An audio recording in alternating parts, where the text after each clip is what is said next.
Carambar & Co, d'abord, c'est une histoire très récente. C'est une toute jeune société qui a été officiellement lancée le 2 mai. Donc on a à peine 3 mois. Et donc Carambar & Co, qu'est-ce que c'est? C'est plus que Carambar, puisque c'est beaucoup de marques, de très belles marques, qui ont bercé dans l'enfance de pas mal de tous les Français. Donc c'est Carambar, c'est Malabar, c'est La Pie qui chante, c'est Créma, c'est Vichy, c'est Poulain, c'est Rocher-Suchard. Donc c'est des très belles marques et qui avaient une spécificité, c'est que des marques qui n'étaient pas prioritaires ou stratégiques auprès de leurs précédents propriétaires. Et donc c'est des marques qu'on avait un petit peu abandonnées, délaissées, qu'on ne soutenait pas beaucoup depuis plusieurs années. Juste comme exemple, Carambar, c'est une marque qui n'avait pas été vue à la télévision depuis plus de 5 ans. Donc, ce qui est beaucoup pour une marque qui est aussi forte, aussi présente dans la vie des gens. Donc nous, notre choix dans ce projet, notre envie, c'est de se dire on va relancer ces marques, on va les redynamiser, on va les remettre parfois un peu au goût du jour, on va recommuniquer, on va les remettre dans la tête des gens. Et c'est ça notre grand projet Carambar & Co. Donc il y a ce côté marque patrimoniale française. Il y a un deuxième aspect qui est vraiment important pour nous aussi, c'est que nos usines, elles sont 100% françaises. Donc on a 5 usines dans 5 sites différents, dans 5 régions. Donc on a une usine qui est l'usine historique de Carambar, à Marcq-en-Barreuil dans le nord. On a l'usine de Saint-Genès près de Poitiers, qui est l'usine où on produit Créma, Malabar. On a Strasbourg, qui est l'usine historique de Rocher-Suchard. Et Blois, l'usine de Poulain. Et Vichy, évidemment, qui produit les pastilles Vichy. Donc on a aussi ce projet qui est un projet d'entreprise, d'avoir près de 1000 employés en France.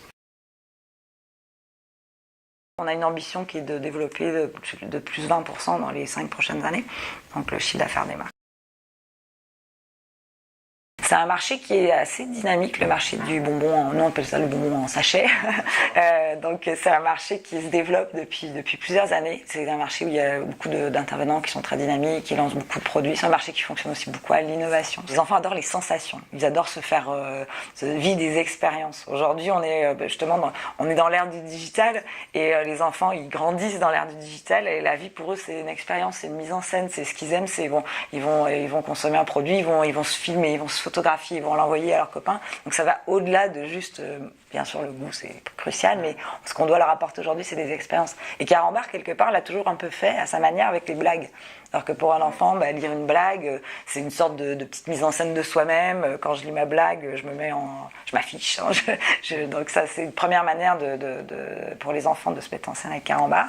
Et ce qu'ils aiment aussi, c'est des sensations produits. C'est pour ça que, par exemple, dans notre choix de quel produit on va parler dans notre campagne, on a choisi de parler du caramel, qui est la référence historique, mais aussi de Atomique, qui est la référence historique de Carambar depuis très longtemps sur la sensation. Parce que les enfants aiment bien les sensations acides, les trucs qui déchirent, qui arrachent. Donc ils font un challenge, est-ce que tu es capable d'en manger 3 de suite? Donc il y a vraiment cette idée de reparler de Carambar, c'est plein d'expériences.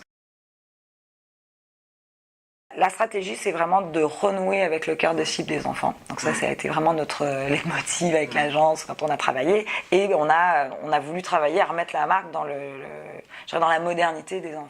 Et c'est comme ça qu'on a travaillé avec même des enfants. On est allé les voir, on leur a dit comment tu me parlerais de ce produit. Donc on a essayé de trouver des mots qui sont leurs mots à eux et de mettre la marque en scène un peu façon youtubeur avec des jeunes enfants qui nous parlent de leur expérience Carambar Atomique, leur expérience caramel. Donc parle-moi de ton expérience Carambar, dis-moi Carambar c'est bon comme quoi pour toi. Et donc on a fait plein de sketchs et donc il y a eu plein d'improvisations. Donc c'était un moment assez sympathique aussi même de tournage, parce qu'on a voulu le faire de manière un peu différente. C'était pas un casting classique, c'est des enfants qui ont souvent été au Jamel Comedy Kids. On a pris le coach du Jamel Comedy Kids pour les coacher, pour qu'ils leur fassent qu'ils les fassent aller au bout de leur créativité, qu'ils se lâchent, qu'ils sortent des trucs rigolos. Donc il y avait une petite dimension quand même aussi d'improvisation qui était assez sympa dans ce tournage. Et pour nous c'était une manière de trouver un ton qui parle aux jeunes aujourd'hui. C'est vrai que les youtubeurs, c'est devenu les nouveaux héros des 10-12 ans. Quand on leur demande c'est qui tes personnages préférés, et maintenant c'est Norman, c'est Cyprien, c'est plus les personnages qu'on avait avant. Donc c'était aussi une manière de mettre Carambar dans son époque, quoi. on fait un mix des deux parce qu'évidemment les enfants regardent beaucoup de vidéos. Le circuit digital c'est fondamental, mais la télé ça reste quand même un média que les enfants continuent à beaucoup regarder.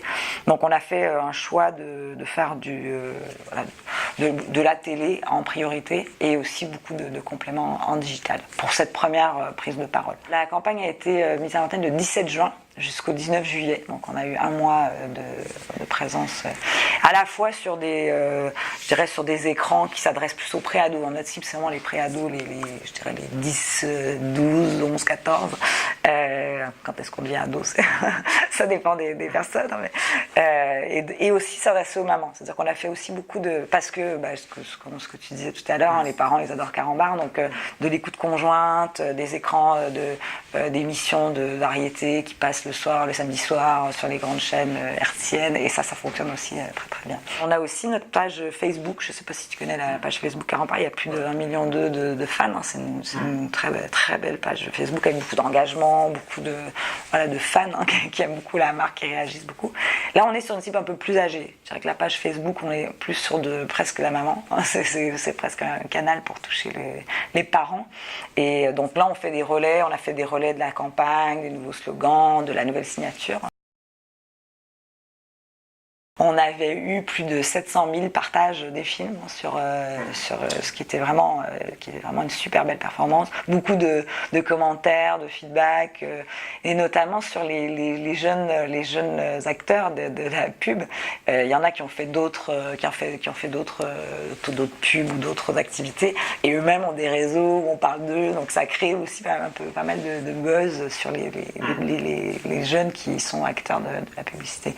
Donc, mais en tout cas 700 000, c'était il y a 3 semaines, donc j'imagine que ça a pu continuer. Donc un très bon accueil, des bonnes remarques. Sur notre page Facebook, tout le monde était assez unanime sur le côté sympathique, moderne. On va faire d'autres vagues, on va certainement faire aussi d'autres films sur d'autres produits. Donc c'est un concept qui est vraiment déclinable. Carambar, c'est bon c'est une expérience Carambar. On va pouvoir parler de toutes les expériences de Carambar demain.